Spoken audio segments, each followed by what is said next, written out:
પાદર આવું ખીમાણાવાસ પેલો એલો આવેલો ત્યારે મને આ ફરમાશ આપેલી ત્યારે મને એમ છું રાજપૂતો હજી જીવે છે તો ખરા હો ન હોય તો નભે નહીં પૃથ્વી પાવરરા આમાં ક્યાંક ક્યાંક ગાનાણા હોતે ભાખે અમરિયા ભરતસિંહ એક મુઠ્ઠી ઉચેરો માનવી વાવડીના પાદરમાં અને એને ચીઠી લખી નાની એવી કાગળની ચીઠી હો કે રાજના કાયદા ફેરવા હોય તો ફેરવી નાખજો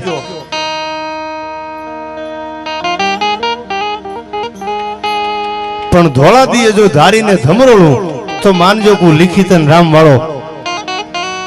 શું કીધું આ વાવડીના દરબાર માટે બે કડીયું છેલ્લે આપને રાજપૂતો બધા ક્ષત્રિયો છે ત્યારે પણ બોલું ધારી અમરેલી ધ્રુજતા અન બોલું ખાંભાઈ થર થર થાય પણ બોલા દરવાજા દેવાય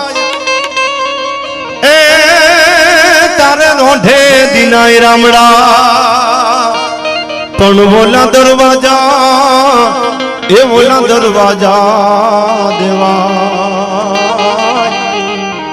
તારે રોઢે દિનાય રામડા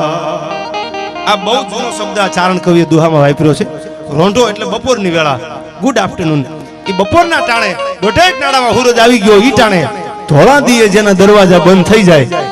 કે કાં તો કે વાવડીનો રામવાળો બારવટે નીકળ્યો છે ગાયકવાડ સરકાર સામે આહા કેવું બારવટવા છેલ્લી બે કડીયું કે મોલે રોવે મરાઠી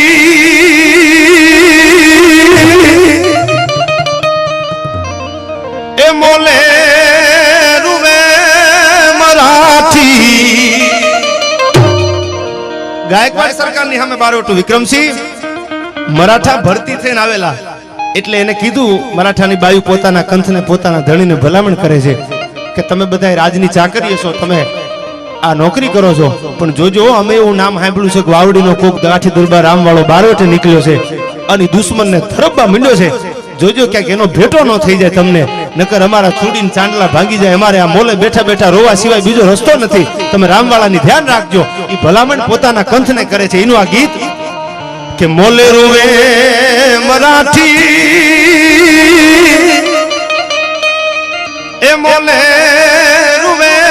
મરાઠી એક છેડજો કાઠી લડવા માનો લાઠી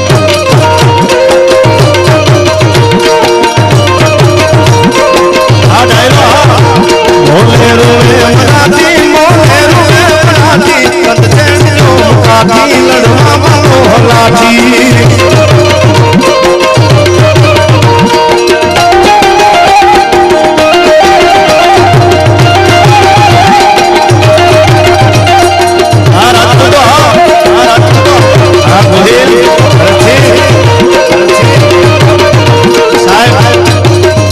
કુટુંબમાં હમણાં થોડાક દી પહેલા જ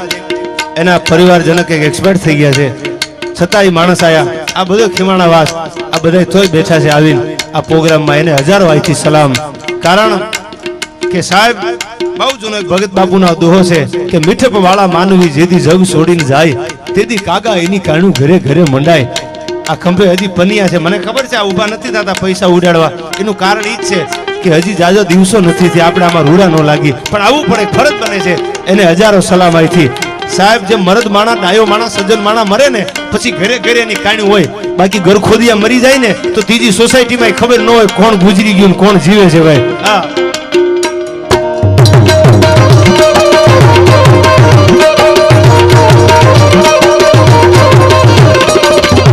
કાળું નો રામ કેવો કેવો ને કેવો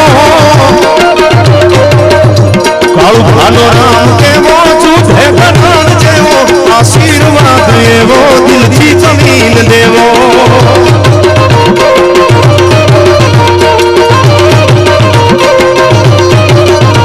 કાળું નો રામ કેવો કેવો ને કેવો કાળું નો રામ કેવો તો પ્રશ્ન કરે છે પાછળ પ્રશ્ન ચિહ્ન લાગે છે કાળું નો રામ કેવો તો એની ઉપમા કવિએ કેવી આપી છે એ કે જ્યારે મહાભારતના યુદ્ધમાં કર્ણ નીકળ્યો ને ત્યારે ભગવાને અર્જુનનો સારથી બનેલો અને કૃષ્ણ પરમાત્માએ અર્જુનને કીધું હતું કે અર્જુન આ બધાને હરાવાઈમાં નવાઈની વાત છે જ નહીં પણ જોજો આ કરણ કરા ફાટશે એને એક હરાવો ઈ બહુ અઘરું છે એટલે કીધું કાળું નો રામ કેવો કાળું નો રામ કેવો જુઠે કરણ જેવો જુઠે કરણ જેવો આમણા ટોળા લે છે તુને ખમા ખમા કે છે આમણા ટોળા લે છે તુને ખમા ખમા કે છે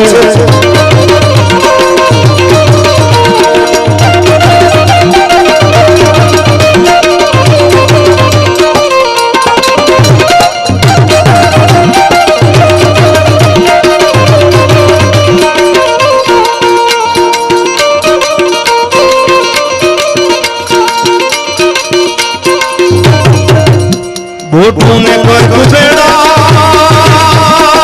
બેડા રે બેડા બોટુને કોઈ બેડા જબ જબ નાદ દેડા નરવું તુરે નેડા બંધુકિયા કા કેડા સાહેબ